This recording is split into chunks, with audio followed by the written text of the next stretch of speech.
You're listening to a Rock Candy podcast. What exactly makes Beyoncé the queen bee? How do we feel about Ariana Grande's use of rap vernacular? And most importantly, what's better, chamomile or spiced chai? We ponder all of this and more on Hot Tea Hot Takes, now a part of the Rock Candy Podcast Network. Our show is just two friends drinking tea and discussing music, culture, politics, and anything else that comes to mind. We cover everything from Mozart to Megan Thee Stallion. New uploads are posted weekly. Look for it wherever you get your podcast. We'll see you soon. Bye!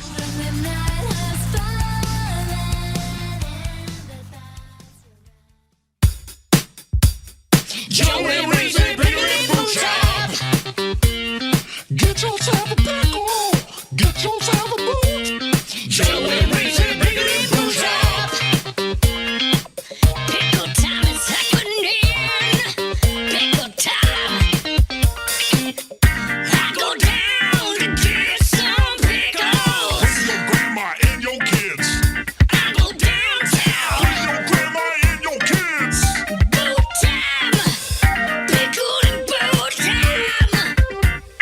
Don't be fickle, get your pickle cider, pop a nickel in your boots. Not a place of ill repute. Bring your grandma and your kids. Come for the pickles, stay for the squids. Stay for the squids. Pickle time. Put that pickle in your pants. Get some booze inside your hands. Put that pickle in your pants. Get some booze inside your hands. 1996, we start this. Let's see. Let me pull this up here. Thanks for this will be fun, man. We're gonna have a good time. Yeah, for sure. So I'm gonna fire it off because I always like to get as much as we like all the candid stuff, everything like that. I like to get as much of that on as possible. Absolutely. All right, ladies and gentlemen, Pickle and Boot Shop, we are back. This is we're recording on July 21st. I don't know when you're actually hearing this because Reese is on vacation. Well, he's not on vacation. He's in Hawaii. And so he's on location. He's being a videographer for one of our listeners in Hawaii. They hired him to like shoot a documentary or a commercial or something like that, or porn. But he's doing bougie porn from Hawaii. Yeah, that niche porn Hawaiian.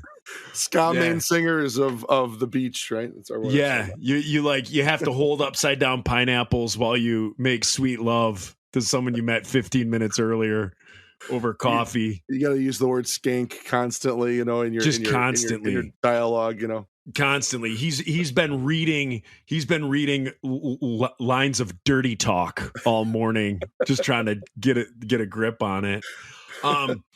But yeah, Reese isn't here. So the voice that you guys are hearing is a familiar voice. If you listen to the show, it is Tobin. I call you Bawinkel. Is that correct? Yeah, it's close enough. Bawinkel. Bawinkel. Okay. Yeah, it's fine. But it's not like a Baumicelli or something like that. It's I'm somewhat in the ballpark. I'm somewhat in the ballpark. Yeah. Anyway, you guys, Tobin is back from Flatfoot 56, and the last time you were on, I was basically fanboying out the whole time. I thought it was a very sterile conversation. I felt that I was no fun at all because I was enamored that I was able to chit chat with you and catch up with you and all of that stuff. So this time I'm like, you know what? I'm not going to fanboy as much. We're going to have some fun talk and get into some good topics and things like that. So you down with that? Always, yeah, man. Absolutely. Let's do it. All right. I'm going to take a swig of my, can you see what this says here? I'm going to hold it up. It's backwards though. Yeah. It's an Old Lives. It says Old Lives Matter on a Yeti. So my girlfriend got me for my 45th birthday. Let me take a swig of this. This is Tito's vodka and A&W root beer zero. That's zero sugar. That's a thing. It is a thing. I've never even heard of that. That's incredible. The A&W zero sugar. You've never heard of that there? No. Just the combination of the two. Oh, the reason I do it is because the A&W zero sugar is zero carbs, and then Tito's vodka is zero carbs. So I'm just doing a little bit. So it's not going to be enough to like wreck the interview. For those of you who listened to our last interview with Reese Roper and I, we did. So if it hasn't hit the airwaves yet. But Reese and I, we recently did a 1 hour, just a 1 hour bonus for our Patreons. And Reese was so in the bag that it was tricky getting him through it. And we normally go 2 hours, and I called it at an hour because I felt like I was babysitting, and he was unbelievable. So we called it, we canceled it early. So those listening to the last one, Reese was, he was in a way. So I've heard the episode where he was munching on chips the entire time. His mouth was full. And that was quite hilarious. I enjoyed that one quite a bit. Yeah, he does that.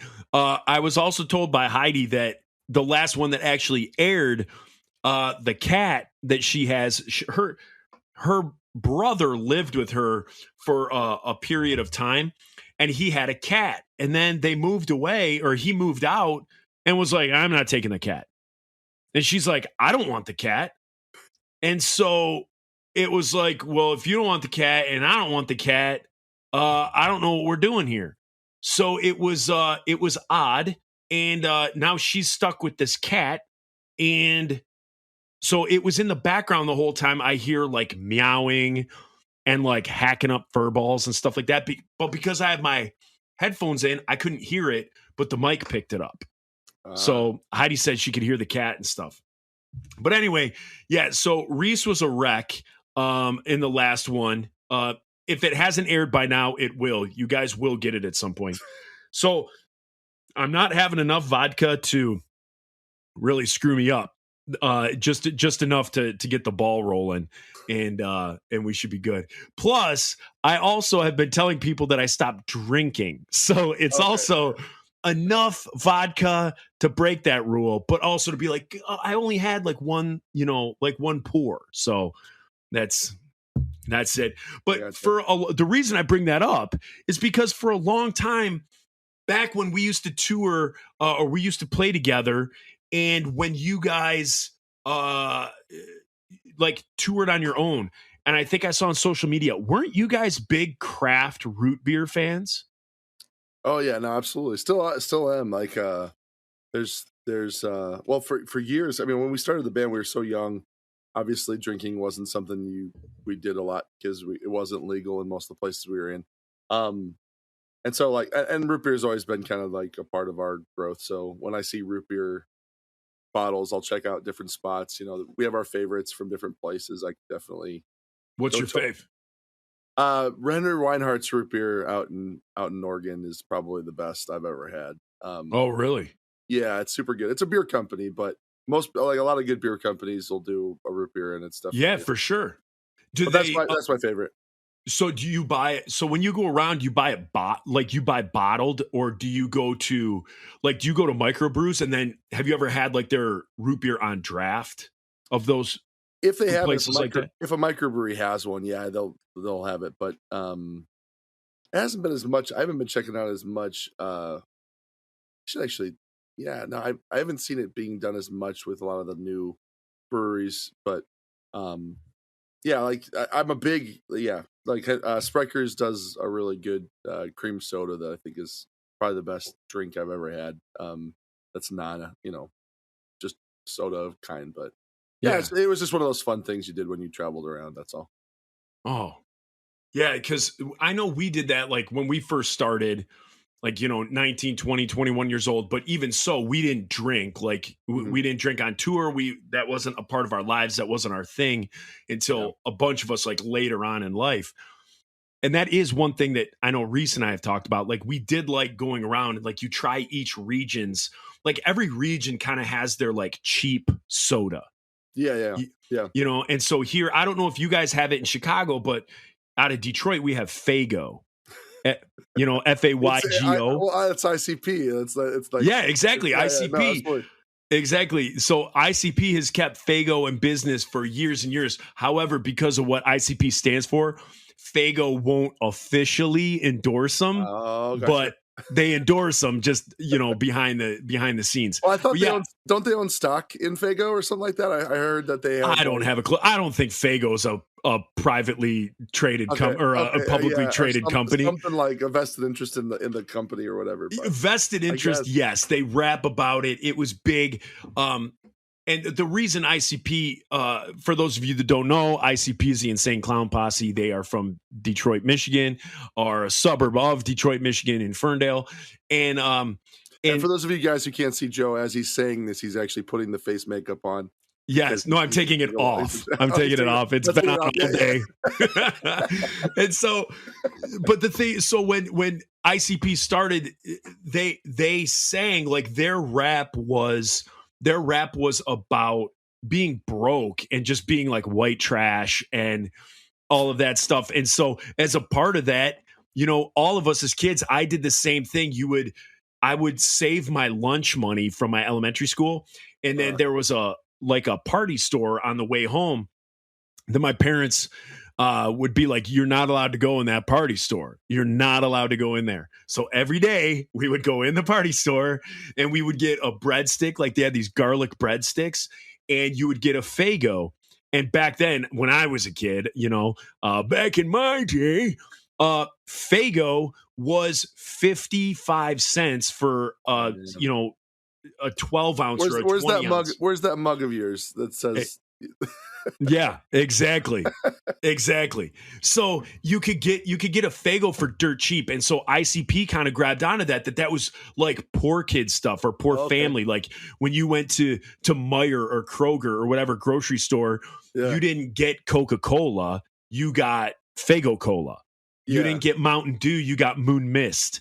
And so for us here in Detroit, that's what it was, man. We grew up with Faygo, and so it holds a little special part in our hearts. Cool. Now, if you ever do roll through the Midwest and you can get your hands on a Faygo, it's called Rock and Rye is the flavor. It's been around forever. It's weird. It's like a red pop, like a strawberry red pop kind of mixed with, like it almost has a bubble gummy flavor. It's weird. It's really weird to describe to somebody, but I've never known anybody who's tasted it and not liked it. It's good impressive stuff. That's impressive. Yeah. Yeah. Everybody always gives me crap about it because like I'm a soda guy. Like I love soda and stuff, and it's just there's actually some friends of ours that have actually had like Instagram accounts where they're trying different sodas, and it's a craft soda thing. Yeah. But yeah, no, it's just for some reason. What about the Jones sodas where it's like turkey and gravy? Have you ever had those? I've tried all the Jones. That's not even a company anymore, right? They went out of business, I thought. Oh, I don't know. All I know is they used to have that Thanksgiving packet. Oh, it was disgusting. Yeah, it was absolutely awful. Yeah, turkey flavored soda. It's definitely not something you should do. But they had that green apple soda that was amazing. And you could like send in photos and they would put them on bottles. Yeah. You could just send in like a photo on the internet, upload it to their site, and then like 2 months later, there's like a cream soda out there that's got like your dog on it. It was so bizarre, but I mean it's cool. But it was bizarre. Like my dog has like mange, and it's sitting there looking disgusting. Here's your cream soda. Try it out. Yeah, here, kids. Never mind the giant tumor on the side of my pooch. Brought to you by Scabies for Dogs, Yeah. Get them spayed and neutered. Yeah. Don't forget. And then the next one is Bob Barker, Yeah. Just Bob Barker holding a dead dog on a leash. I don't know how we got there. That's morbid. We're talking about ICP. A dead guy with a dead dog. That's one of those. ICP. That might even be one of their songs. Yeah. So we got all of that. We got all of that out of Reese being in Hawaii. So screw him. What island? Do you know what island he's on? I don't know what island he's on. No. Okay. Have you been to Hawaii? I've been to Hawaii twice. We actually went out there for a School of Rock that we taught. We got paid. That's fantastic. We got paid as a band to go out there. Our manager came out with us too. This is years ago, and you find on those trips everyone comes out with you. Yeah, everyone's like, hey, your booking company's like, you know what? I think we like to come out with our bands once a year, and then they come to Hawaii. And your girlfriend from like 2 years ago is like, exactly, I want to hang out with you guys. Exactly. A week prior, she's like, I've been rethinking, our breakup, and I think I was in the wrong. And then all of a sudden, she's on the tour. Yeah, No, everybody comes out of the woodwork when you head to Hawaii. Yeah. What island were you on, or islands? I've been there twice. I went to Kauai both times. There's actually a really cool youth. There's like a youth church there run by a guy named Rick Bunshu. That he's like a youth specialty speaker. Anyway, it's a skate church. It's all skaters, and they might not be anymore, but it's all the pastors are like old surf dudes that very rarely wear shoes, and they just do awesome stuff with music, and it's a great place. So we went out there. Yeah, so I did my my honeymoon there, and then that was the second time I went, and then the first time was the School of Rock. So nice. I've gone twice as well for vacation both times, and the first time we did Oahu for only a day. We stayed at Turtle Beach Resort because we're fans of Forgetting Sarah Marshall. Okay. And so we did that. That's like the first time I've ever heard anybody say for fans of Sarah. Yeah. Oh, that movie's so good. And so they were at Turtle Bay Resort. So I stayed at just a night, and then flew to Maui, and then stayed like a week at Maui. And then the second time we came down, it was the same thing. We stayed in Maui, but we did 2 different hotels. So we did like 3 days at one hotel and then like 4 days at another hotel. Gotcha. So those are the only 2 that I've been to. But it was awesome. While I was there, I attend the Salvation Army. And so there's some Salvation Armies all over the world. And so I attended the Salvation Army on Maui, and got there Sunday morning, and there's maybe 15 people as part of their congregation. And they were so welcoming. This lady, she said to call her Grandma Suzanne, and she lived like up on the volcano. So like up in like the farming country. And man, she was like, next time you come, don't stay at a hotel. You're going to call me. You're going to do that. So like we got her number, and she's like, you're going to come stay out at my place and all that stuff. Don't worry about the touristy places. We'll show you real Hawaii, all that. I haven't been back since. But you gotta fix that. Oh yeah, but it was so awesome. Like these people and their hospitality, and just how amazing the Salvation Army was there in Maui was fantastic. That's awesome. If you go back, and if you talk to Reese, you gotta tell him this. If he's anywhere in Kauai, or I've heard they have one of these in Honolulu. There's a place there called Puka Dog, and it's there's 2 of them in the world. They're nowhere else. He's the guy who owns them has been asked to franchise it so many times he refuses to do it. So there's only 2 in the world, and it is one of the best and most amazing, kind of like a Hawaiian style hot dog, which isn't a thing until you've been there and understand what I was talking about. But they basically put this piece of French bread on a toasting spike, and then they put a bunch of like garlic special sauce, and then they put a Polish sausage in there. And then they cover it with relishes that are like tropical flavors, like mango, or it's one of the best things I've ever had in my life. And it's just like every time I'm just like, I need to go back just to experience this thing. But yeah, Chase, Puka Dog.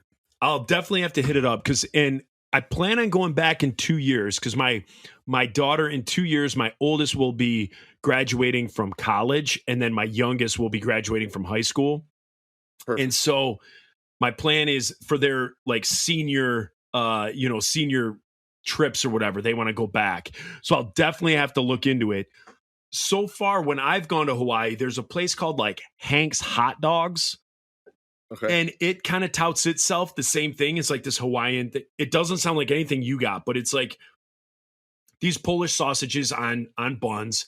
Uh-huh. And then they have all these crazy toppings, kind of more tropical toppings. Yeah. But both times I've gone, I've been there twice, and each time I've went, I've gotten 2 different hot dogs. So I've had 4 of their hot dogs, and each time I've went, in one of the hot dogs, I bit into something like super hard, like a piece of bone that was like in the meat. So the first time I ate there, I ate my first hot dog. I go to eat my second one, and I bite into this like extremely hard bit, almost break my tooth. So I'm like, at that point, like my stomach kind of is like, I'm done with this hot dog. Then the next time we go to Hawaii, we all get something crazy every once in a while. So I'm like, you know what? I'll get 2 more. So I got 2 different ones. Same thing. Like the first one I bit into, this hard chunk. Same place. Same thing. And I was Same like, place. are you kidding me? But because they're like $10 each, because everything in Hawaii is expensive, Yeah. I ate them both, but I ate it almost like I was eating fish with like bones in it. Like I was eating Yeah. it so slow where Did it you pull wasn't out? even What enjoyable. was it? Was it buckshot or was it? No, it was just like a hard. So like when they were like making like the sausages, I don't know if they make their own sausages or they get them from a butcher shop, but it was just like a hard. It was like a piece of bone. It was like a piece of bone that got in there. Rough. It was rough, man. But the other place that our family loves, me and my girls, we love is Ululani's Shaved Ice. Have you ever gone there? No. Oh my gosh. If you can hit one of those, it is absolutely freaking phenomenal. It's like a snow cone, but different. So it's shaved ice as opposed to like the little like crystallized. And it's just phenomenal. And same thing, like the syrups they put on it are great, but then they put like coconut milk, like condensed coconut milk. It's called like, somebody out there is going to correct me, and I know I'm probably saying this wrong, but it's called like huape milk or something like that. Okay. And it's basically condensed coconut milk, and it is phenomenal. It's so good. Perfect. Well, for those of you guys out there that are going to be going to Hawaii, you now have all of the suggestions in the world to try to, and then do a luau, do a good old luau, get some mahi, get some, it's some crazy good stuff. It's super good. Some pork. You're making me want to go back, man. This is like, I know we're gonna have to. It's all Reese's fault. I'm gonna have to be your stage manager, and I'll go back with you guys. There we go. Let's see. I'm pulling up my notes here. Got to get them. I had what's up with your Blackhawks, but you said you haven't been following your Blackhawks in hockey. So I have a question for you. When you are not touring, like, what are your hobbies? What are you into? Are you into sports? Are you in like an artsy creative guy? Like, are you just all music all the time? Or do you have like a different outlet that maybe people would be like, oh my gosh, I didn't know Tobin kickboxed, or, my hobby is making a living. It's like I come home and I try just a constant grind, make up for like all of the lost time that I now let's see here. I've done a few things over the years. I actually I got into pipe carving years ago, like old man wooden pipes. I thought you did. I thought you were like a pipe collector. Yeah, it's been a while. As time went on, I got into the mode of like, as tour was going on, I was like, I want to collect something everywhere I go, but I don't want to just, do refrigerator magnets or something. I want to get Starbucks mugs. Yeah. There you go. I want to collect things from different countries. So I was like, I'm going to buy a pipe from each country that's like specific to it. So like Turkey, I got a meerschaum, and I got these different things. So a few years ago, smoke? Every once in a while. It's very rare, but okay. it's whenever you want to just chill out on your front porch and just relax and do. But yeah, no, I enjoy a good pipe smoke every once in a while, but it's not as common since I probably had a kid, because she's taken up a lot more time. But sure. So carving, for that, I'm a total history bum. So like, I'm always interested in watching stuff on weird history fact stuff. Yeah, I mean, we're real involved at our church, so like we're doing a lot of that. Trying to think what else. I work for a cover band, actually. I'm a loader for a cover band called Rod Tough Curls and the Bench Press. And really? I am. Yeah, it's a great gig. It's they pay you to come out. They're probably one of the bigger cover bands in Chicago. These guys travel. What do they cover? What do they do? What songs? They cover everything from they'll cover like The Killers to Lady Gaga to Cher to like that kind of stuff. So it's more modern pop, not oldies. Is it? Did they cover it like how it's done, or is it like a Me First and the Gimme Gimmes where they do it like punk? They don't do it punk. It's all a shtick. So imagine, like, the best way I can describe it is they all wear like workout gear with like headbands and stuff, and they all have their own names. They wear baseball T-shirts with different colors for each band member. It's a really they're all like theater guys that were involved in musicals and theater. Okay. Decided to start a cover band. They're extremely good. Like, I mean, when it comes to what they do, musician wise, they're phenomenal. But I got called last year to be a loader and kind of a crew member for them. So I do that on the weekends when I'm not touring and playing. And they pay really well. Their crew is really positive and super solid. It's a totally different world than I'm ever used to. It's such a crazy thing. Like, we played a festival last weekend. They played a festival last weekend, and the opening band, the main singer of the opening band, was wearing a hamburger costume. Like, it's just, it's kind of like going into a totally different musical world that I have no experience in at all. Yeah. And they make way more than I ever will, and it's just kind of this crazy, interesting world, you know. So they're good guys, though. Here in Detroit, we have a band that's super popular in the summer. I can't say the rest of the year they're all that popular, but in the summer, there's a band here called the Mega 80s. And it's guys from different bands, and they have rotating, you know, if one weekend their bass player can't make it, you know, they have 3 other bass players. Yeah. And so it's just this rotating group of guys that go around, and they just play 80s songs. And they'll show up at like a yacht. So because here in Detroit or Michigan, we have the Great Lakes around us, and here in the Detroit area, we have the Detroit River and St. Clair, Lake St. Clair, and Port Huron, and the Huron Lake Huron. So there's a lot of like bars that are on the lakefront.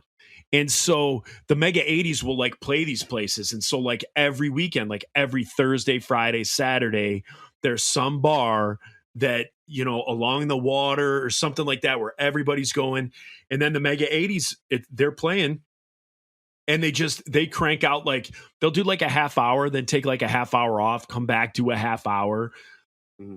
Maybe do 3 half-hour sets throughout the night. Yep. And it's great. Like, it's just 80s songs. So they do Survivor, they do, you know, the Bangles, they do, you know, AC/DC, they do all sorts of stuff. Now, the one time one of their bass players was going to help the Insiders out once, because we had a show booked and our bass player was unavailable. So we were like, oh crap, let's get this guy from the Mega 80s. And so I was talking to him, and I was like, hey, why don't you do any Huey Lewis? Because I'm a huge Huey Lewis fan. Sure, man, absolutely. He was like, don't you ever say that guy's name. I'm like, what are you talking about? He's like, we don't do Huey Lewis. He goes, that's the only 80s we won't do. And I'm like, what are you talking about? Like, what did Huey Lewis ever do to you? Other than the rumor mill in the business is he has the largest penis of anybody in the music industry. I'm not saying a lot. The 80s were full of, I mean, just trouser hogs. And and so I'm like, why don't you, what are you holding against Huey Lewis other than he's packing heat? And the guy's like, we don't do Huey Lewis. And at that point, I was like, I'm done with the Mega 80s, and I've never gone to another one of their shows. What's the problem, man? Yeah. However, go see the Mega 80s. They're good. It's just I'm just kind of goofing. I haven't had the opportunity to go see them again. But man alive, how do you say no to Huey? Power of Love. I mean, come on. That's a strange one. He's kind of like the king of the 80s in a lot of ways. There's no Back to the Future if there's no Huey Lewis. Absolutely, without question. Hold on. It's a totally different. It's a crazy world, man. I didn't know much about it before I started working for him, and it's interesting. It's very interesting. I mean, they're fans of those bands love them. Like, I mean, they'll play a sold out. They'll play a show at the Riv Theater in Chicago. I think that's where we played with you and Five Iron a few years ago, and 1,500 people will come out just to watch them by themselves at the Riv. Oh wow! And it's just like. Just for their own show, you know, and it's just like, man, how do you? And they don't travel more than 3 hours away from Chicago at any time. They never travel further than that. Oh, seriously? Yeah, it's a crazy thing. So, but good guys. They're all huge Fish fans, so they go and see Fish, and it's funny. So, and camp out, and stink, and then they stink. I don't understand that one. That's not my thing at all. So it's definitely not. I don't care who you are. I am not camping out for any band My favorite band in the, you know what? It could be Five Iron You and us playing a weekend gig, and I ain't camping out for any of us. What is your favorite band of all time? Like, if you could put one down, what is it? I think I listened to the episode where you guys talked about this, but yeah, you know what? It's one of those things that whenever somebody gets asked that, you have like 3 responses because here's my thing, depending on the day that you catch me, I have so like the Mighty Mighty Boss Tones would be the band that like, I love them. They changed my world. Like they changed my life. I was trying to be I was trying to be like a professional soccer player. And then I heard the Mighty Mighty Boss Tones and my whole world changed. And I went down the path that I took, that brings me to me now. So if you look at it like that, like I understand the Mighty Mighty Boss Tones aren't the greatest band of all time. No, I respect them a lot. We've played them before. Yeah. So I love the Boss Tones. I absolutely love My Chemical Romance. Okay. I know that's weird. I came to the party so late with them. And I've talked about it on the show before where like the Grateful Dead, before I had ever heard a Grateful Dead song, all I knew were Deadheads. Yeah. And so hippies ruined the Grateful Dead for me. So I never, if someone was like, do you like the Grateful Dead? I'd be like, heck no, they suck. Because all I ever knew were Deadheads. Yeah. And they turned me off to it, and hippies turned me off to it. Once I actually heard the Grateful Dead, I was like, man, this band is great. Who is this? The Grateful Dead, And so actually, that's not how it happened. My buddy was like, listen to this tape. And I'm like, I don't want to. It's a Grateful Dead. And he was like, listen to it. I don't want to. They suck. Have you ever heard it? No. So he's like, listen to it. So I listened to it. And I loved it. Sure. But that's how it was with My Chemical Romance. Like I was getting out of the music scene when they were getting big, and all I knew of them was, 13-year-old girls that shopped at Hot Topic wore My Chemical Romance shirts. It was kind of the antithesis of ska too. Like that whole emo era was like exactly. Emo. They probably aren't considered emo. Yeah. I don't even know. And then like kids were same time. Yeah, kids wearing like black eyeliner and skinny jeans. Like they were the kids into My Chemical Romance, and I'm like, I don't want anything to do with that. Yeah. So then you fast forward like a decade, and I'm like, Alexa, play 90s pop punk. And for whatever reason, they're turning up on a My Chemical Romance song popped up on that. It wasn't 90s, it was just pop punk. It popped up on that, and I'm like, it was their song Teenagers. And I was like, this is fantastic. Who is this? So then it's like, Alexa, play My Chemical Romance, playlist.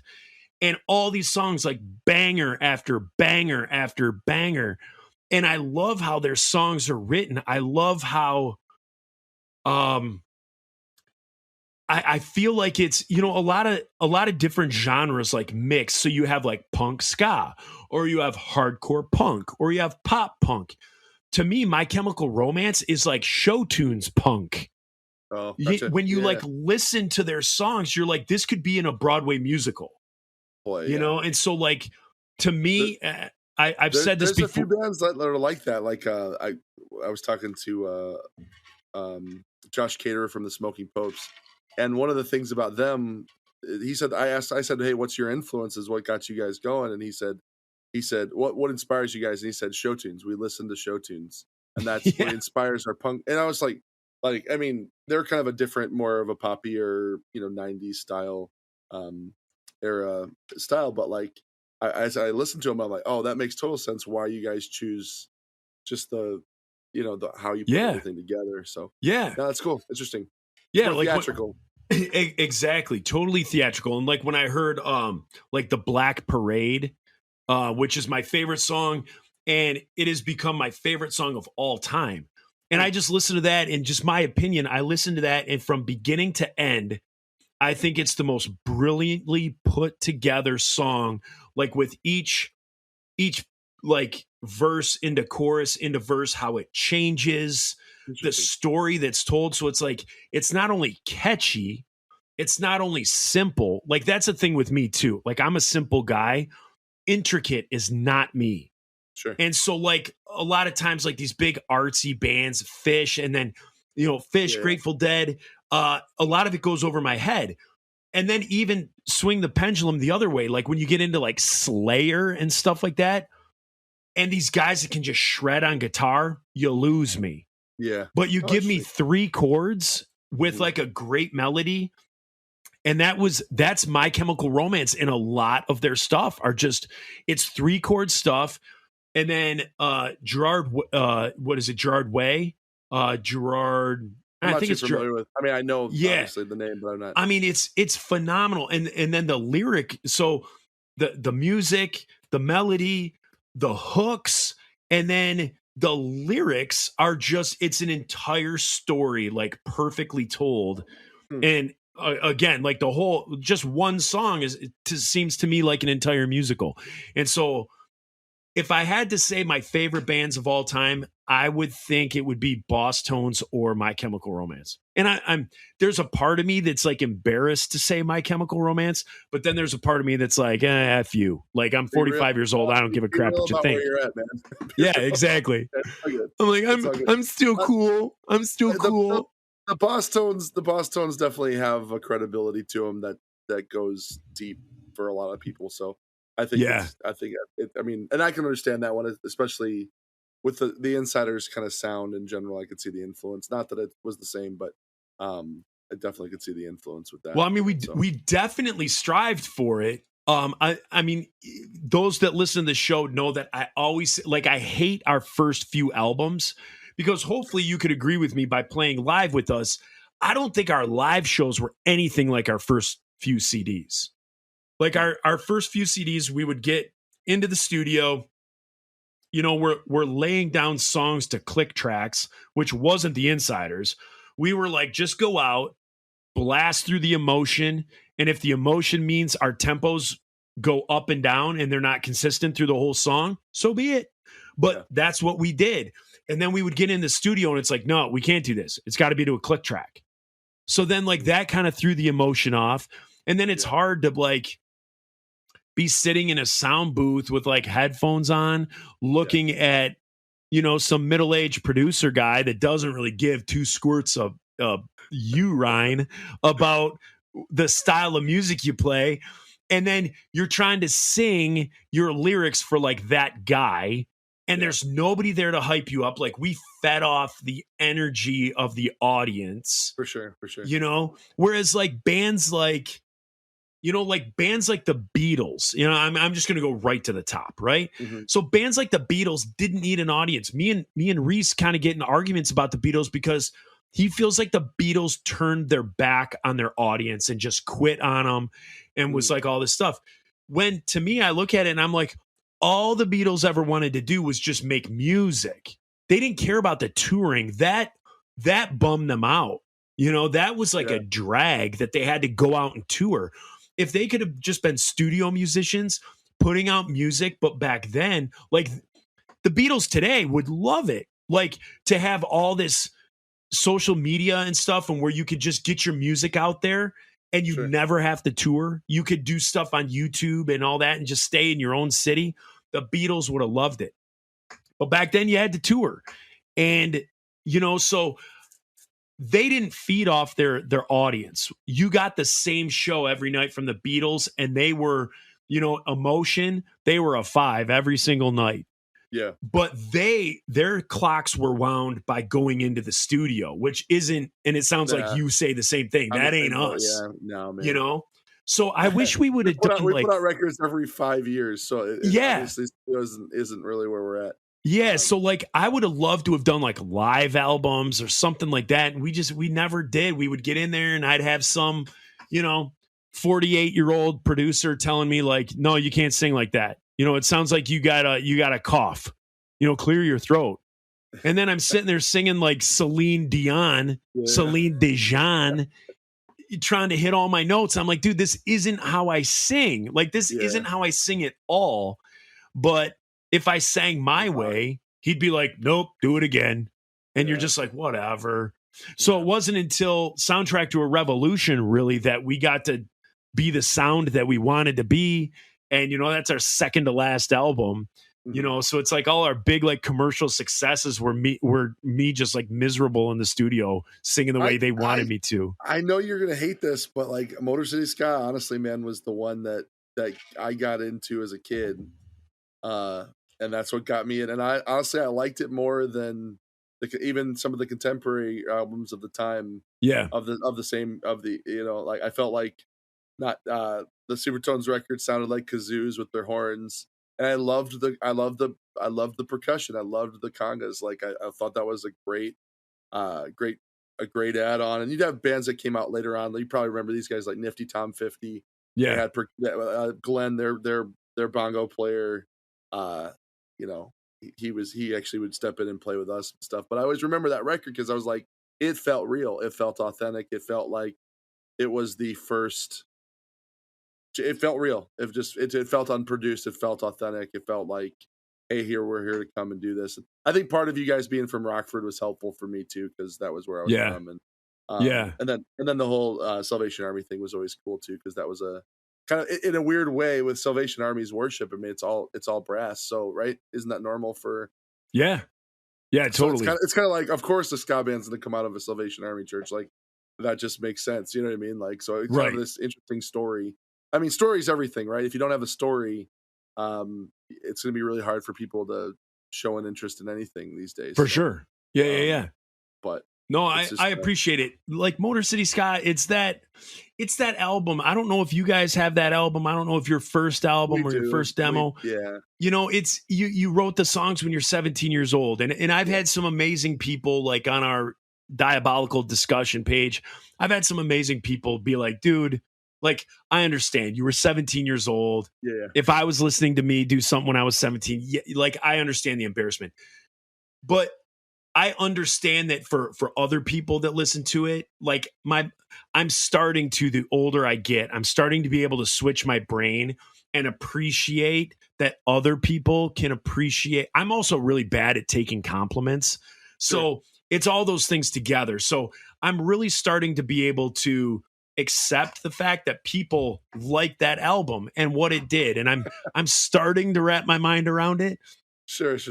But and if I put it on, like every now and then, I'll be like, you know what, I'll listen to this, or let me give it a try. Yeah. And I'll be like, you know what, it's not as bad as I remember. You grow. I mean, that we have that record too. It was the album we did. Jungle of the Midwest Sea is the record that everybody always talks to us about, and it's a fine record. It's totally fine. The Supertone guys, two of the guys from the Supertones produced it, and it was cool.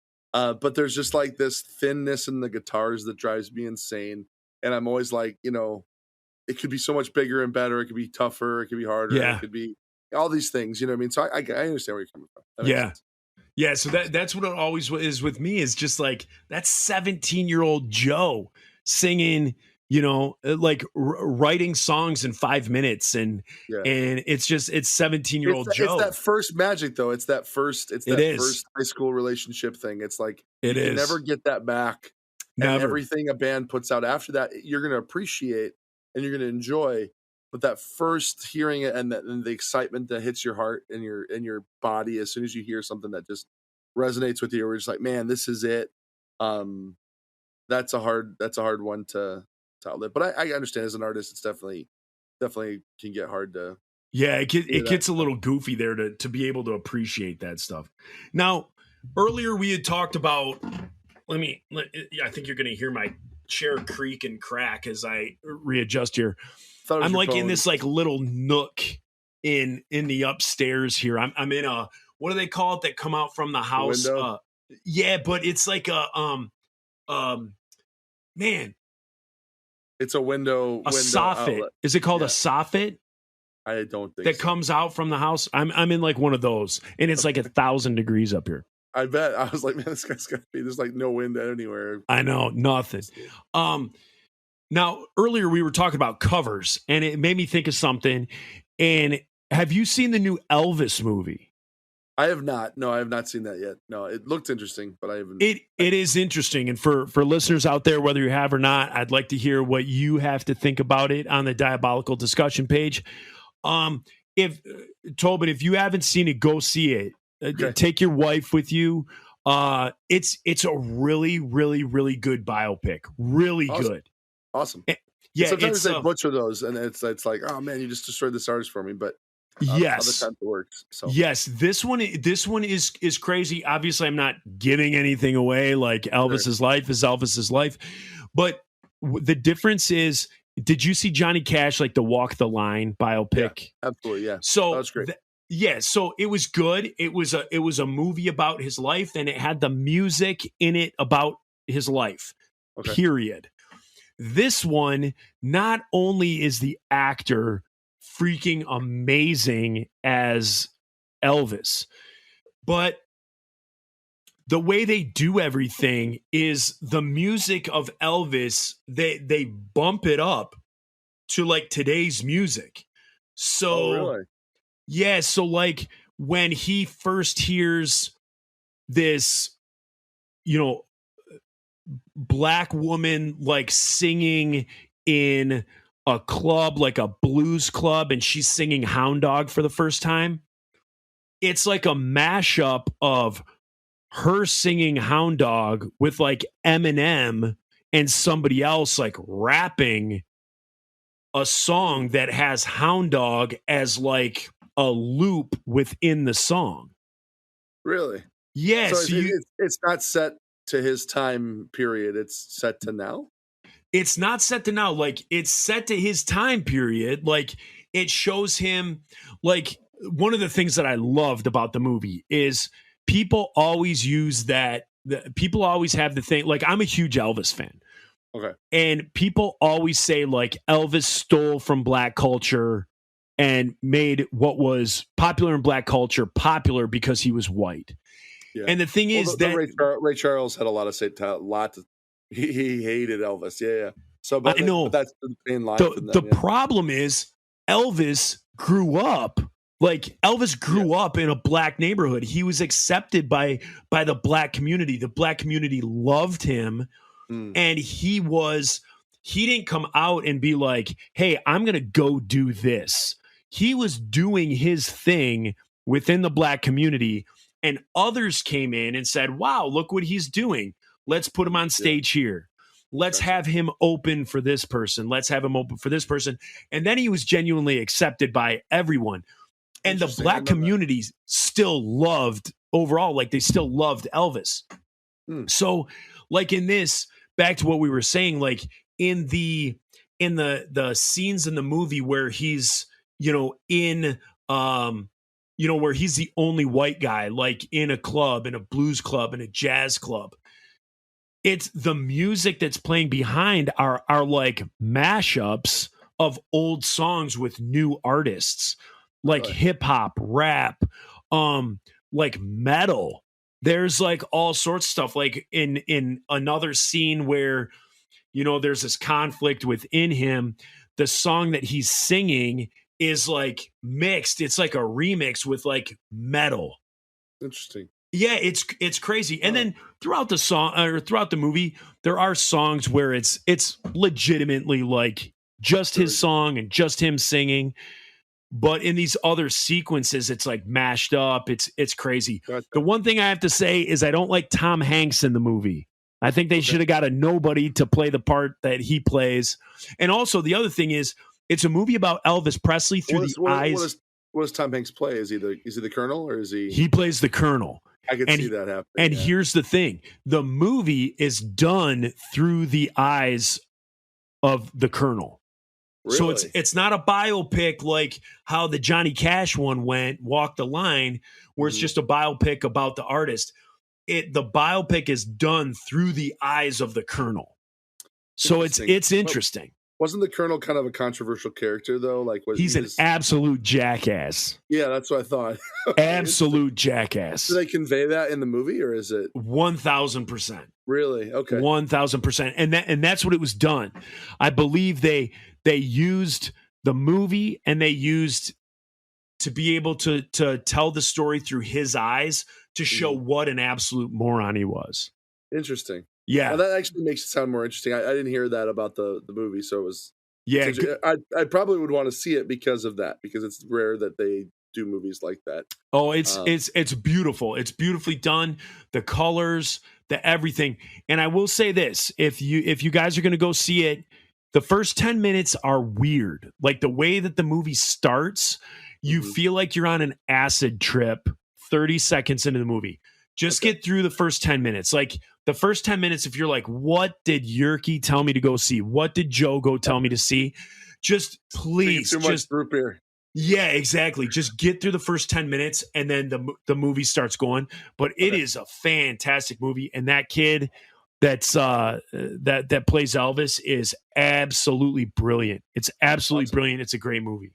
Great. I'll check it out for sure. Yeah. The most recent movie I saw was Top Gun. So my wife and I went and saw it, and she had never seen the original, so she was like completely lost and was like, "What's up with this? I don't, you know." Oh, seriously? Yeah. I still haven't seen it, but I read that you didn't have to see the first one to see the second. You definitely need to have to rewatch the first one. That was just them selling it to go see it. Yeah. No, you should totally go watch the original before you go see it, because a lot of stuff's going to be lost on you.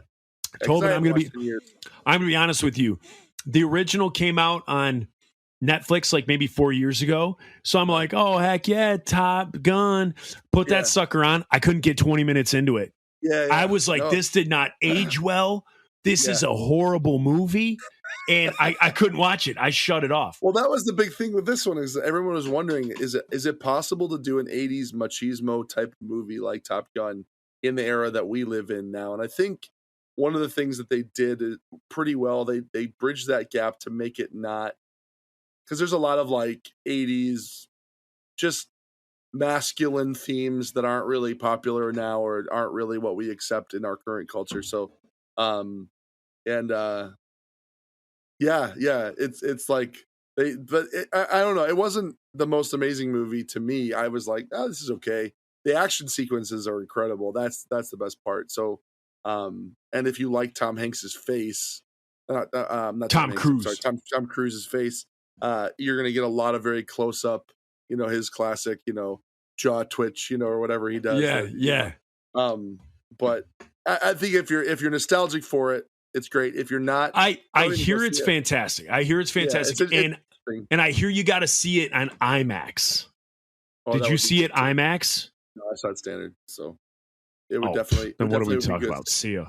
We're going to end this right now. You can't pay the extra $14 to see it on IMAX. I was just stoked to be out of my house, man. I know. It's like, hey, I'll take it. This is amazing. I know. Hey, I'll take 2 tickets to see Maverick. Do you want standard or IMAX? What's standard? For 2 tickets, it'll be a total of $16. What's it for IMAX? $74. And you're like, you know what? I think I'll go standard. I want to be able to eat for the next 6 days. Absolutely. Yeah. Oh.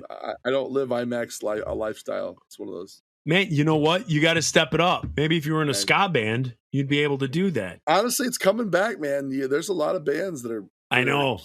Coming back. I'm waiting for them to be like, hey, we want some nostalgic guest vocals, and tell me where. I'm showing up. But I think everyone's going for Reese's voice. Everyone's gonna be showing up for Reese, or they want Mojo. Nobody's gonna be. Your my guys' phone. Conversations early on in this podcast when you guys started about the Supertones, I could not stop laughing. It was because I know you guys know those guys really well, and it's that kind of thing.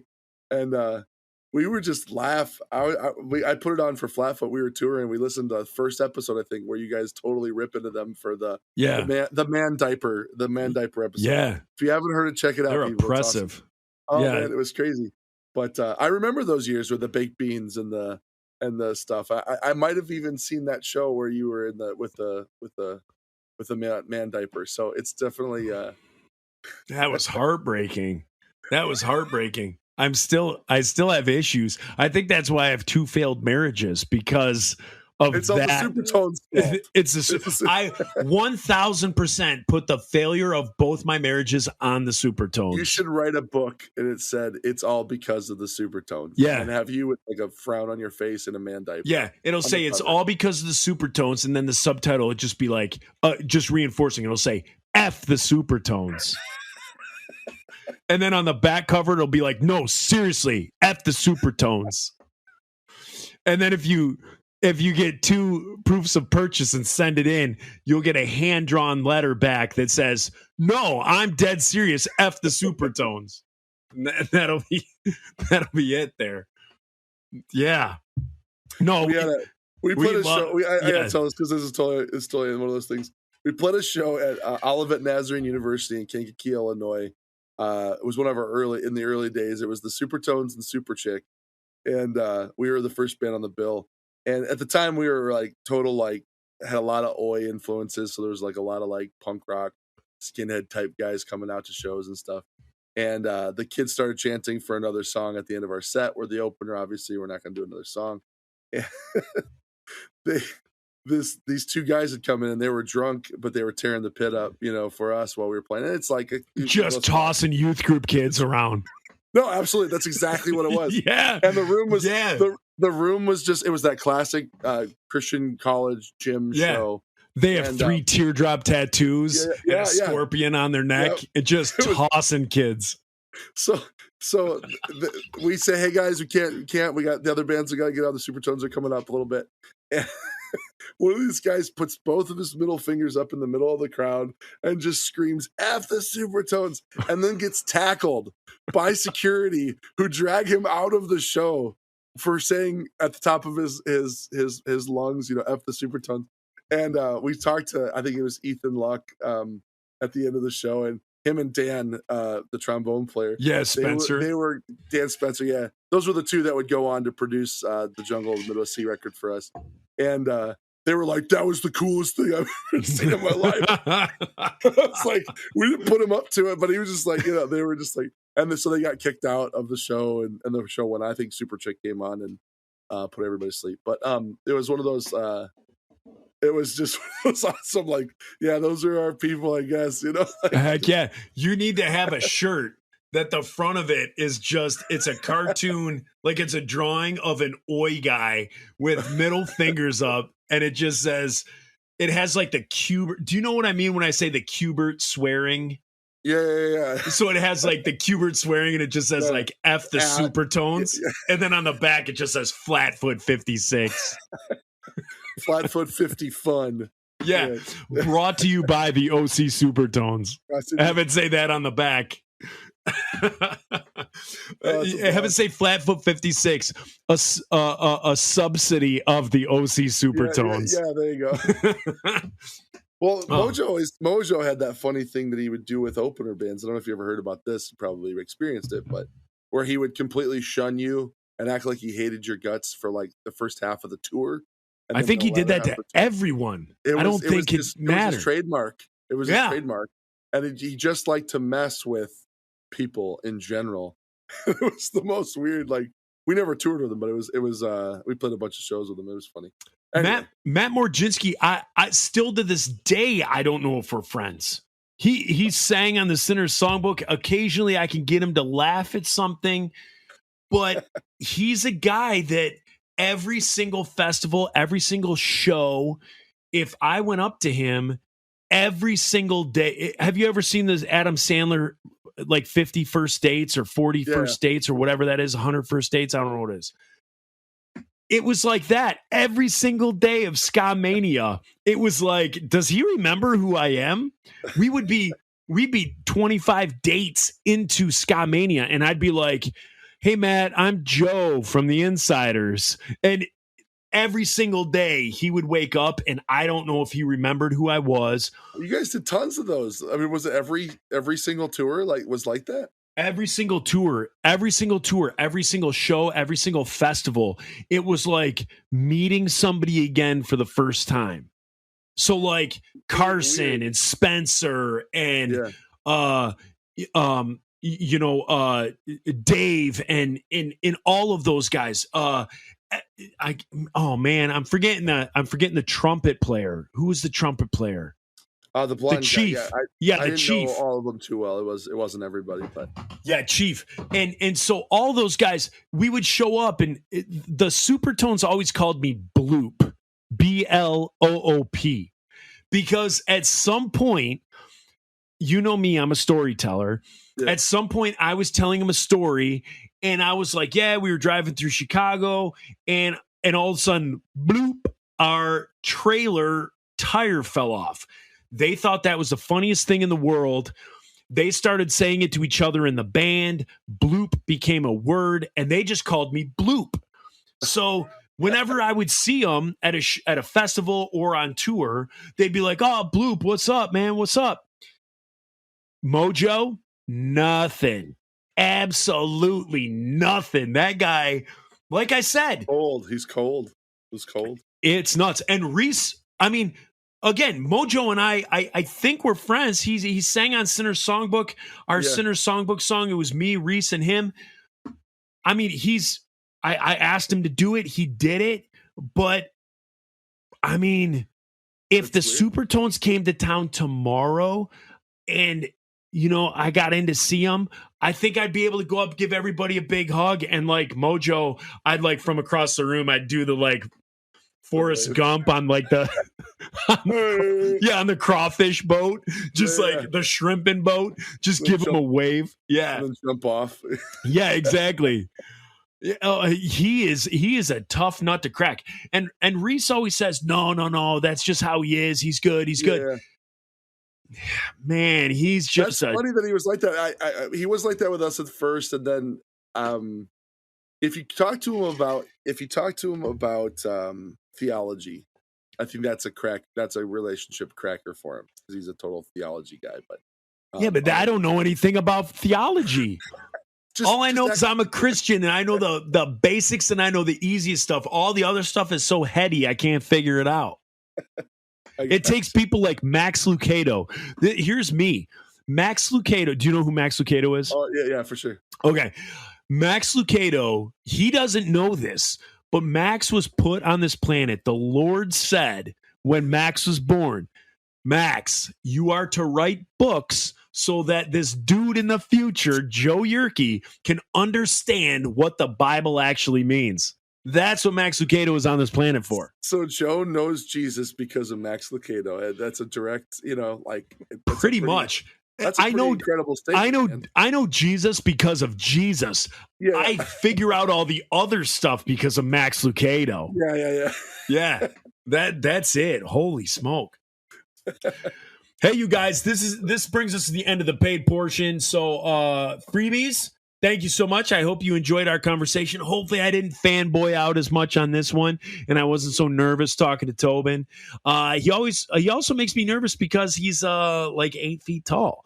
And so I'm not. Normally I'm the tallest guy in the room, and I'm not when I'm with him. So there's a bunch of issues that I have to deal with regarding Tobin that I just now realized. But anyway, he peed his pants. He literally just peed his pants. You know, I peed him. And not only did I pee him, there was a little bit of blood in there. And I don't know what that means. There's somewhere in there was a kidney injury. You should have that checked out. That's disturbing. It is weird. It is weird. So anyway, Tobin, I'm going to ask you to do this, and I'm embarrassed to ask you to do it, but I'm going to say goodbye, and then I need you to say piece of pizza as crazy as you can do it. I don't know if you're familiar with Reese doing that. At the end of every podcast, he yells piece of pizza. So however you want to do it. But paid people or freebies, we are out of here. So see ya. Piece of pizza! There you go. Boom. For more shows like this one, visit rockcandyrecordings.com.